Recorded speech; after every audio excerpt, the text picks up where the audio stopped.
And the next section we're going to talk about is section 4.1. This is about scatter diagrams and correlation. And here, instead of talking about qualitative data, we're talking about quantitative data. And again, we're looking at a relationship between two variables.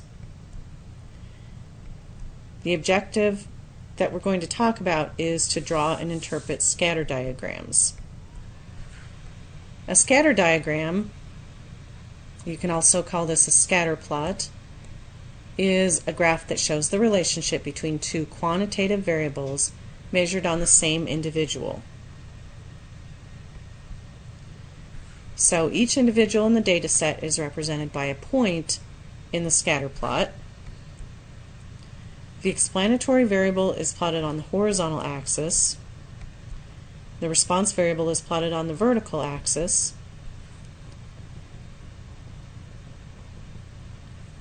And once we have all the data points plotted, we can look at the resulting picture and get an idea whether the variables are related or not. So linearly related, then we say that they're positively associated if whenever the value of one variable increases, the value of the other variable also increases. And negatively associated if whenever the value of one variable increases, the value of the other variable decreases. So we'll look at some pictures here. In this first picture on the left, we would say that this scatter plot shows a linear relationship. A linear relationship basically means that we can see some type of a straight line pattern. And this would be positively associated because as our explanatory variable increases, our response variable also increases. In other words, our straight line pattern is going up as you go from left to right. In this graph on the right side, again, we can see somewhat of a straight line pattern, but it's going down as we go from left to right. So this would still show a linear relationship, but the two variables would be negatively associated. Now, some other types of relationships we can see from scatter diagrams. In this one, it looks like there's a relationship, but it's not linear. It doesn't have a straight line pattern. This one also shows some type of relationship, but it would not be a linear one because this is not a straight line pattern. And in this last one on the right, there doesn't seem to be any relationship between the variables, linear or not. Now, if we're just looking at linear relations, then we have some further breakdowns of what type of relations we can have. This one would have a perfect positive linear relation. These points are exactly in a straight line, which gives us a perfect linear relationship, and the line is going up as we go from left to right, so that makes it positive. So this would be a perfect positive association. Now these two would also both be linear relationships and positive linear relationships. This one would be a fairly strong linear relationship because the straight line pattern is fairly obvious. In this one, the data points are much more spread out and the straight line pattern is not as strong, so we would call this a moderate positive linear relation.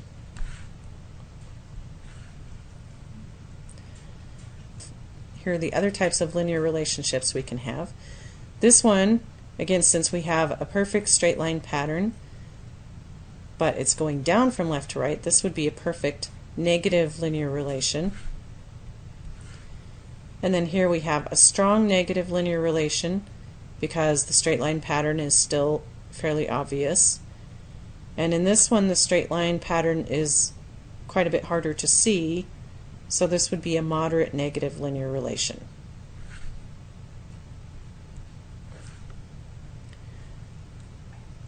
Let's look at an example of scatter plots. The data shown in this table is based on a study for drilling rock. The researchers wanted to determine whether the time it takes to dry drill a distance of 5 feet in rock increases with the depth at which the drilling begins. So depth at which drilling begins is the explanatory variable, x, and the time in minutes to drill 5 feet is the response variable, y. We're going to draw a scatter diagram of the data and then comment on the association between the two variables. Here's our data again, and here's our scatter plot.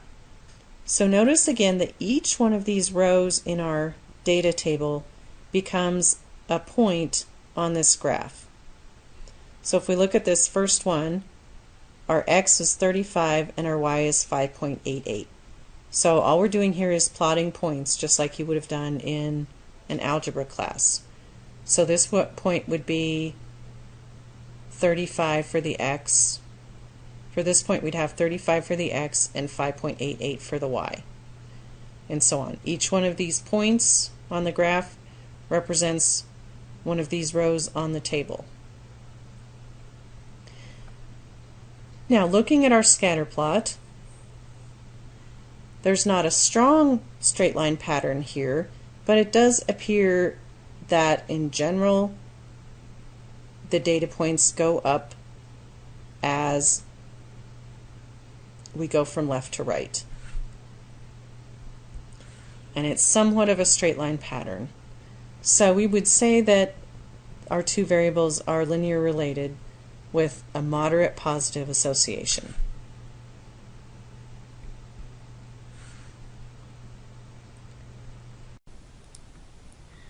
Another way to determine the strength of a linear relationship is by looking at the linear correlation coefficient. The linear correlation coefficient, R, measures the strength of a linear relationship between two variables in a data set. So the number R is actually calculated from the values in the data. But for right now, we're not going to look at actually calculating it. We're just going to look at the relationship between R and the scatter plot. So the possible values of R are anything between -1 and +1. A negative value of R indicates a negative relationship between the two variables. A positive value indicates a positive relationship. The closer R is to 0, the weaker the linear relationship is. To get an idea of how R helps us determine the strength of the relationship, we can look at R values for a data set with approximately 20 data points. So for a data set like this, an R value between -0.7 and +0.7 indicates a weak relationship or no linear relationship. An R value between -0.7 and -0.9, or between 0.7 and 0.9, indicates a moderate linear relationship. And a value between -0.9 and -1, or between 0.9 and 1, indicates a strong linear relationship. And again, the closer R is to either -1 or +1, the stronger the relationship is. Let's look at some scatter plots and look at the R values that go with them. Here's a scatter plot we looked at before. This is a perfect positive linear relationship. So the R value for this would be +1. This one is a perfect negative linear relationship because it's absolutely in a straight line. So the R value for that is -1.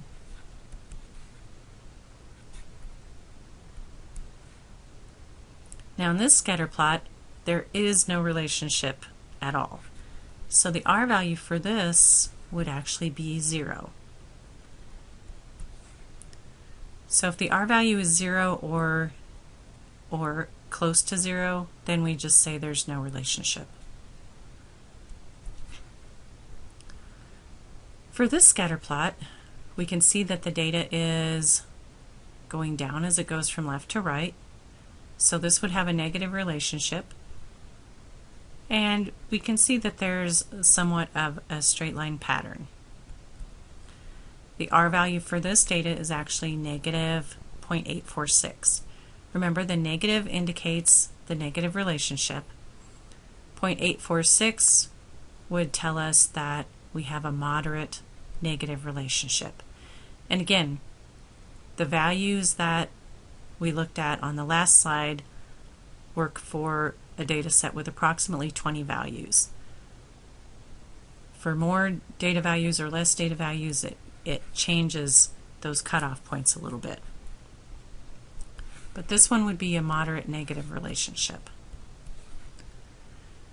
In this one, we have a positive relationship because the data points are going up as we go from left to right.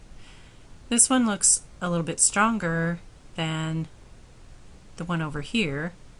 This fits a straight line pattern better. So we would expect the R value to be fairly close to 1. The R value for this one is actually 0.95. So we would call this a strong positive relationship. Here's another one. In this one, you can kind of see that the data is going down from left to right somewhat, but this would be a very weak relationship, or maybe no relationship. So the R value for this one is actually negative 0.35.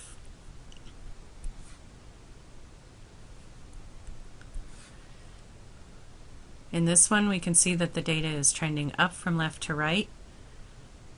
Again, this is not a very strong relation, but it's a stronger one than the last one we looked at. The R value for this one turns out to be 0.635. So we would call this a weak positive relation. And finally, we have this one. Now this one, we do have something very close to a straight line, and it's going down from left to right. So this one is going to have a negative R value, and it should be close to negative 1. This one turns out to be negative 0.996. So this one we would call a strong negative relation, actually a very strong negative relation. Now we're going to look at section 4.4 about contingency tables. The objectives for this section are first to define the elements of a contingency table, and then to construct contingency tables. So first, let's define elements of contingency tables. A contingency table, or a two-way frequency table, is a table in which frequencies correspond to two variables. One variable is used to categorize rows, called the row variable, and a second variable is used to categorize columns, the column variable. Each box inside the table is called a cell. Here's an example of a contingency table. A U.S. News and World Report article about polls stated, "On sensitive issues, people tend to give acceptable rather than honest responses. Their answers may depend on the gender or race of the interviewer." To support that claim, data were provided for an Eagleton Institute poll in which surveyed men were asked if they agreed with this statement. Abortion is a private matter that should be left to the woman to decide without government intervention. The contingency table below summarizes the results of the poll. So the information we have is broken up by the subjects and whether they agreed or disagreed with the statement, and also by the gender of the interviewer, whether the interviewer was a man or a woman. So the contingency table has two variables, and those are the same as what's in the rows and the columns. So one variable is the response of the man who was being interviewed. The other variable is the gender of the interviewer. So for each one we have two values for the variable. So gender of interviewer, we have either man or woman, and for the response to the question, we have either agree or disagree. Those are our values. So for example, this 560 here is the number of men who agreed with the statement when they were interviewed by a man. The 308 is the number of men who agreed with the statement who were interviewed by a woman, and so on. The second objective here is to construct contingency tables, and how we do this depends on the form that our data is in. So first we can construct contingency tables from data that's already been summarized. Sometimes we just get a list of numbers of how many subjects were in each different combination of categories. So if we have a summary like that, then what we need to do is identify what the two variables are, and then identify the possible values for each one of those variables. Once we've identified those variable values, we'll use those as our row headers and our column headers in the table. And then finally we just fill in the cells of the table with the numbers from the data summary that we had. So here's an example. In an experiment to test the effectiveness on echinacea on preventing the common cold, subjects were given either a 20% echinacea extract, a 60% echinacea extract, or a placebo. Subjects were then observed and identified as becoming infected with a cold or not becoming infected. Among subjects given the 20% extract, 48 became infected while 4 did not. Among subjects given the 60% extract, 42 became infected while 10 did not, and among those given a placebo, 88 became infected while 15 did not. Create a contingency table showing the results of this experiment. As you can see, it's kind of difficult to tell the results when they're listed out in a paragraph form like this. Most people find it a little bit easier to interpret results like this if they're given in a table. So that's where our contingency tables come from. So the first thing we want to do is identify our variables and then identify the possible values for each variable. So our two variables are, first of all, the treatment given, whether it was some form of an echinacea extract or a placebo. The possible values for this are either a 20% echinacea extract, a 60% extract, or a placebo. Then our second variable is whether the subjects became infected with a cold or not. So the two possible values for that are either they became infected or they didn't become infected. Okay, so to construct our table, we've got our variables and the values, and we can choose either variable as the row variable, and then the other one will just be the column variable.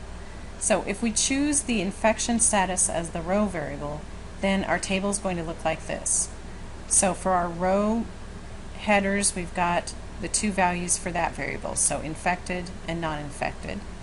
For our column headers, we've got the three values for the treatment, so either the 20% extract, the 60% extract, or the placebo. So now we've got our headers done, and now we just need to fill in the cells of the table.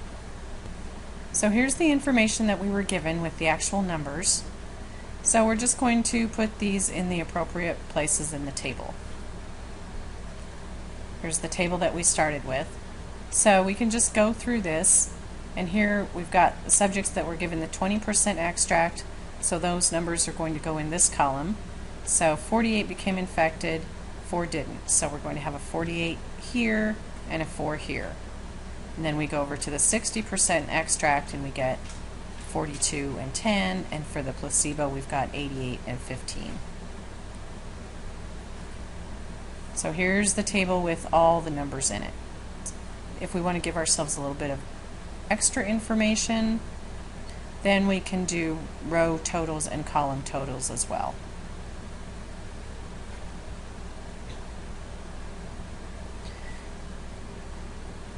Now the other thing that we might need to do is to construct a contingency table from raw data.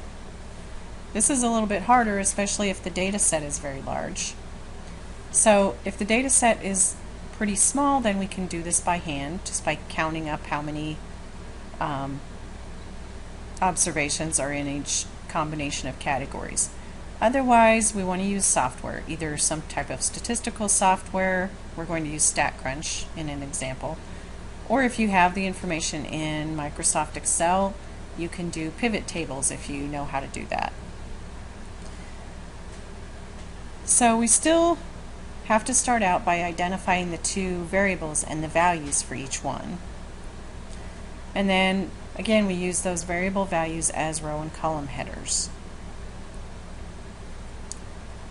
Here's the example we're going to look at. A study of 4th, 5th, and 6th graders in Michigan looked at which factors children consider most important in determining popularity. The children filled out a questionnaire and were asked to rank 4 factors: grades, looks, sports, and money, in order of importance in determining popularity. So we're going to use StatCrunch to create a contingency table for the 2 variables from this study, grade level and the factor ranked first for popularity.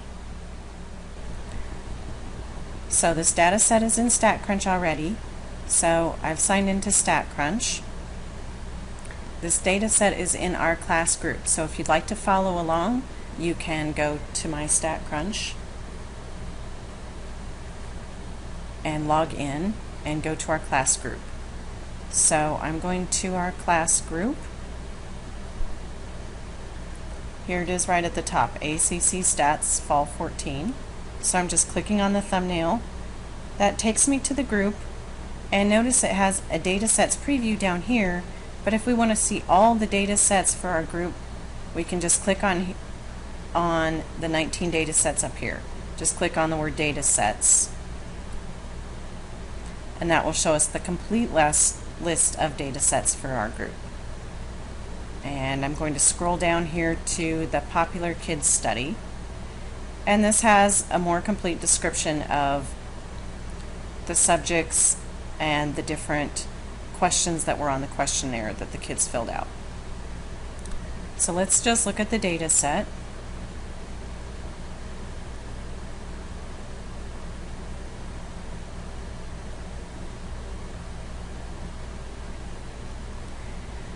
Okay, here it is. So we've got all these demographics for the kids, whether they're in an urban or a rural setting, which elementary school they were from, their goals in terms of whether they wanted to be good at sports or popular or get good grades.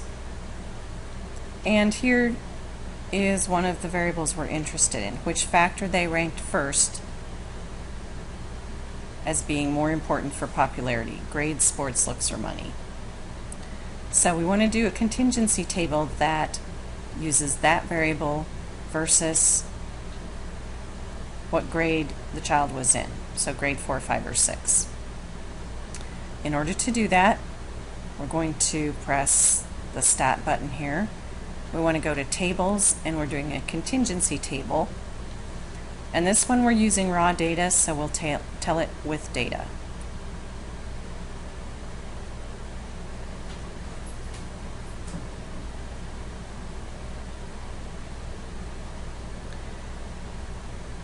Okay, a dialog box comes up and it's going to ask us which variable we want to use as the row variable and which one as the column variable. So let's just pick grade as our row variable. It really doesn't matter, we could pick either one as our row variable and then the other one as the column variable. Our second variable was which factor the child ranked first, so we'll choose that one.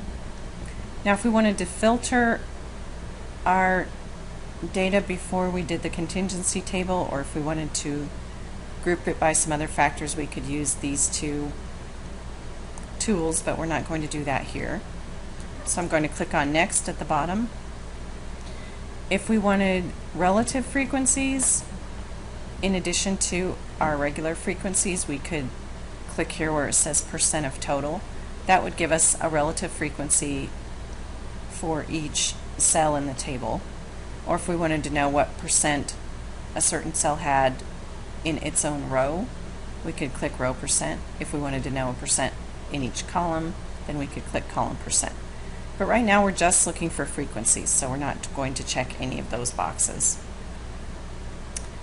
And this procedure will automatically do a hypothesis test unless you tell it not to. So let's uncheck this box because we're not doing hypothesis testing yet. So now down at the bottom you can click on Calculate. Depending on which version of StatCrunch you're using, this may say Compute instead of Calculate. And here we have our contingency table. Notice that it automatically categorized our variables. It gave us all the different values that came up for grade and for factor ranked first.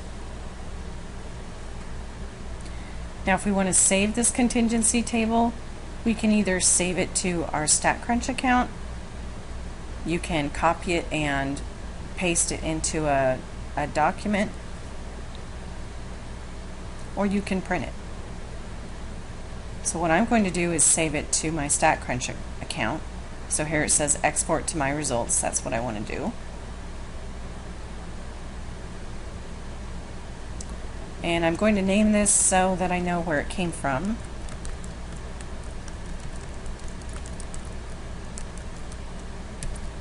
So I'm naming it Popular Kids Contingency Table. I don't want to share with everyone in the StatCrunch world, but I do want to share it with our group. So under Share with Groups right here, I'm highlighting ACC Stats Fall 14.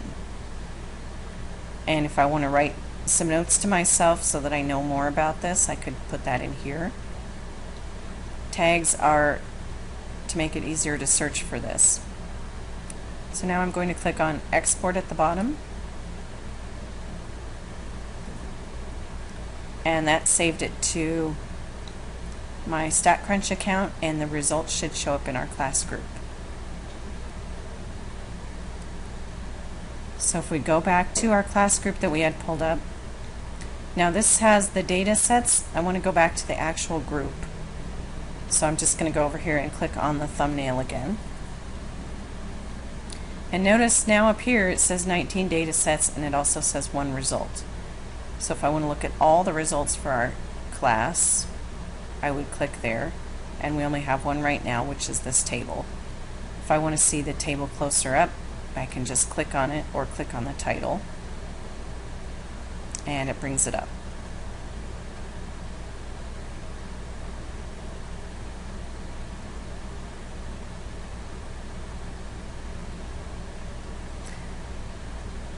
Now one other thing we can see by looking at this table is we can get an idea of how the two variables are related to each other.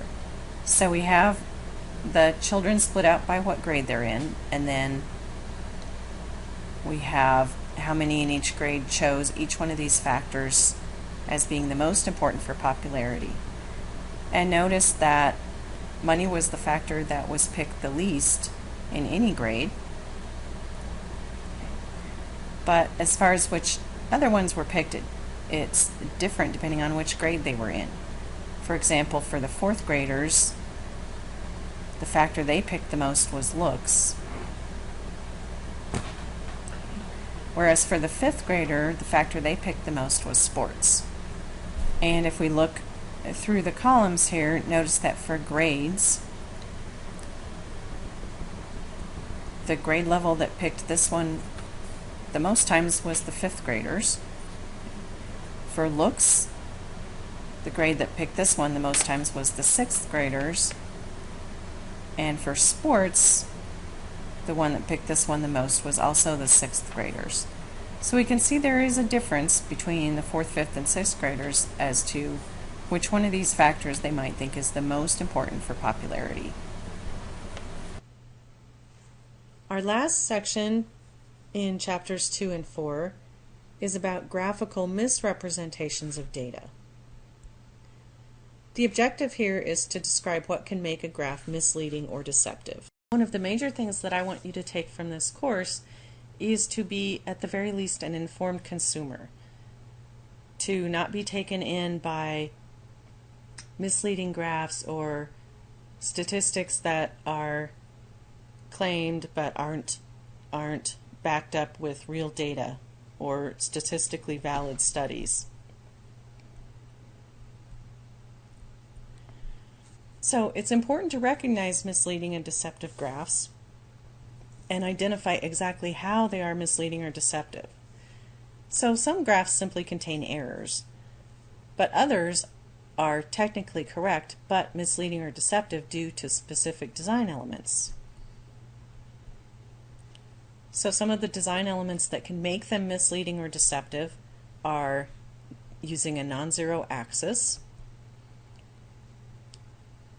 having two graphs that have different scales, and using pictographs that use two or three-dimensional figures inappropriately. So a non-zero axis means that one or both of the axes begin at some value other than 0, so that the differences are exaggerated. So here's a bar graph that gives the percent of those who agreed with a court decision to have a feeding tube removed. And this is split up between political parties. So we have Democrats, Republicans, and Independents. And just looking at this graph, it looks like the Democrats, like a much higher percentage of the Democrats, agreed with the court's decision than Republicans or Independents. But if you actually look at the numbers, this is only 62% compared to 54% for both Republicans and Independents. And notice that the differences between those percentages are very much exaggerated because this vertical axis starts at 53 instead of starting at 0. So this would be a case of a non-zero axis being used to exaggerate differences between values. If we redraw this graph using a zero axis, so here our vertical axis starts at 0 instead of starting at 53, notice that here this graph looks a lot different, and the differences between the percentages are not nearly as exaggerated as they were in the graph on the left side.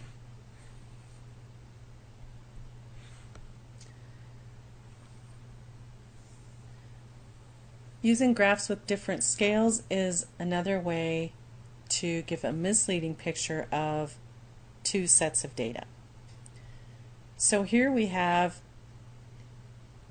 two graphs, one for Extremo weight loss pills that shows the total weight loss in pounds of their customers. The other graph is for other weight loss products. So looking at the two graphs, it appears that much more weight was lost with Extremo weight loss pills than with other weight loss products.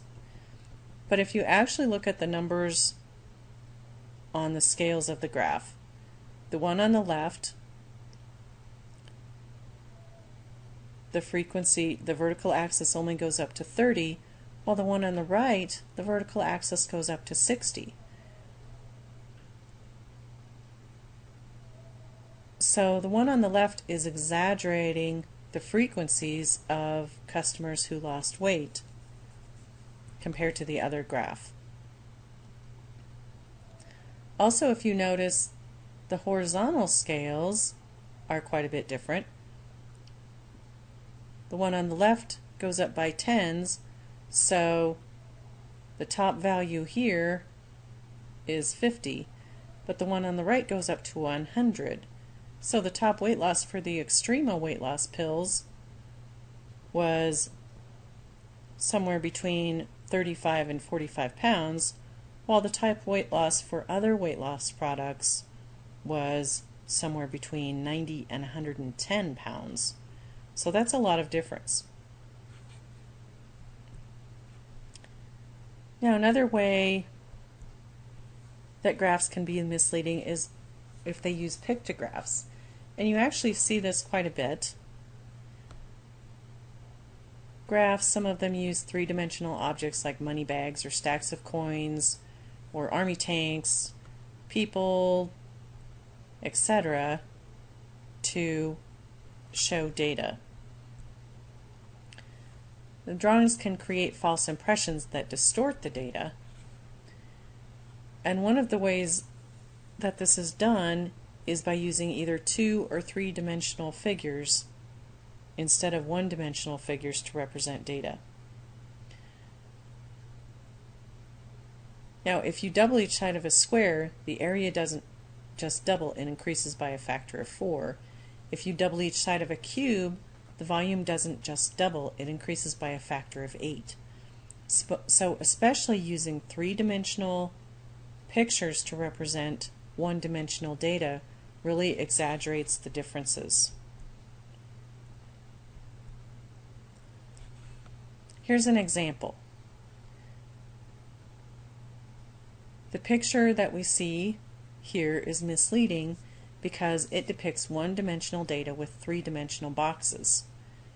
So the last box is actually 64 times as large as the first box, but the income figure is only 4 times as large.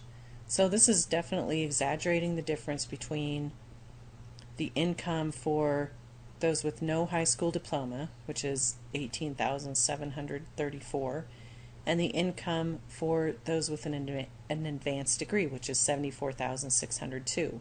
But if you just look at the sizes of the boxes, this last box on the right looks huge compared to this first box on the left side.